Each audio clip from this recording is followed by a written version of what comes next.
London's Design Museum has moved from the south bank of the Thames to Kensington. Its new building was the former home of the Commonwealth Institute, but it has languished empty since 2002. It's been transformed by the minimalist architect John Pawson.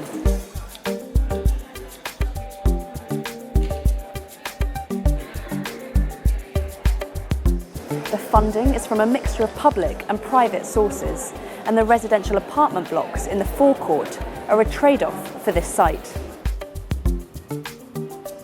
I'm here to have a look around the building with the FT's architecture and design critic, Edwin Heathcote. The Design Museum had clearly outgrown its old home, but why did it choose this particular place to move into? Well, it was rather on the fringes, so it was in East London, but it was on the south side of the river, east of Tower Bridge, in an area that was intended to be a kind of cultural destination, but really never became one. Here in Kensington, of course, it's absolutely, together with this huge array of museums that London has, and in this building with this extraordinary experimental concrete roof, so it would have been a terrible waste to not use it. And what about what John Pawson's done with the interior? What do you think he's trying to do here? Well, Pawson is renowned as a minimalist architect. I think what he's trying to do here is to create a relatively neutral background so that the exhibits can shine.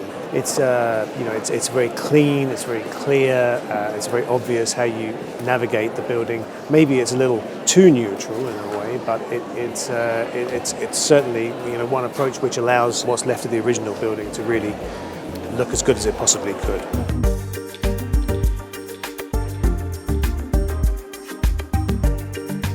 This is the permanent collection, which is free to view. The Victoria and Albert Museum is quite nearby, and that has thousands of objects on display. What's different about this? The Victoria and Albert Museum has an incredible collection, which has gathered over 150 years, or 170 years. It has depth, it has range, it has objects of phenomenal value. This institution couldn't possibly compete with that kind of depth. So what it does, I think, rather is not so much concentrate on the object and the value of the object, but rather on the stories that surround the product, the narrative, if you like, behind the making, the way it's being used, the way it's being portrayed in popular culture, in the media, and the way certain objects keep cropping up and become kind of visual cultural tropes.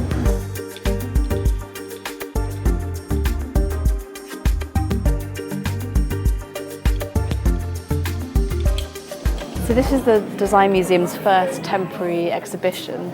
It's called Fear and Love. Why is that? The traditional narrative of modern design is that design makes everything better, that design is the way to solve a problem. But actually in the last couple of decades, we've begun to question the simplicity of that statement, that actually it's much more complicated than that. This kind of continual consumption, culture of consumption that we have creates pollution, it creates problems with globalization, with child labor, technology which is laying people off. These are all in a way problems of design. And what this series of installations does is to question that narrative. Is there a particular highlight you would pick out? There are two installations right next to each other here which I think illustrate the diversity of what's going on here. There's one which is a robot arm which follows visitors around, and it's a little bit unsettling. It's kind of, you can't help but anthropomorphize it. And right next to that is an installation by the architects OMA, which is very simple, but it makes a very clear point. There is one product from every country in the EU, so 27 different products in a room setting. And it makes the point of how integrated actually Europe has become, very simply with design. At the back of the room setting is a vertical blind, and they've made it into an extruded EU flag, using all the colours of the nations, and you'll notice that the red, white and blue of the Union flag has dropped out.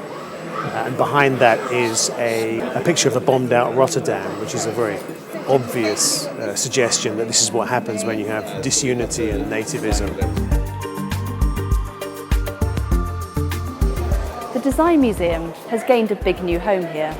The question is, can it fill all of this space? The atrium takes up a large proportion of the building, and the collection has never been as large as that of some other museums. However, design is displayed here very creatively, with the emphasis less on objects than on questions, concepts, and stories.